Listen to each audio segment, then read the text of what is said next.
V treťom kole druhej mužskej basketbalovej ligy zvíťazil prvý BK Humenné nad BK Slovenský Orol Levoča 66-60.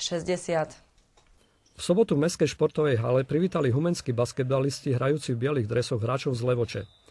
Úvodná štvrtina sa nesla v znamení slabších obran na obidvoch stranách.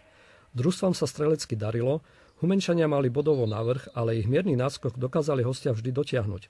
V druhej štvrtine domáci zmenili obranu na osobnú s cieľom prinútiť hráčov supera k chybám a sťažiť im hru útoku. To sa im celkom darilo, avšak sami nevedeli razantnejšie zakončiť svoje útočné akcie. Aj keď hostia pricestovali do Humenného v oklieštenej zostave, zlom v zápase nastal až v 5. minúte 3. štvrtiny, keď výbornou obranou a šnurou 11 bodov, ktorú završil trojkou Dzurovej, dokázali domáci nakloniť víťazstvo na svoju stranu. Trio Humenčanov Kusko, Lošak a Martin Babiak v nej predviedli atraktívnu útočnú hru. Záver zápasu už domáci nepustili zo svojich rúk a tak zverenci trénera Babiaka si zapísali prvú výhru v tejto sezóne.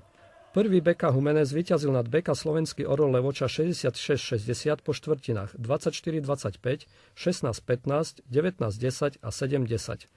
Najviac bodov za domácich zaznamenali Kusko 21, Martin Babiak 13, Kelemensa 10 a Lošak 8.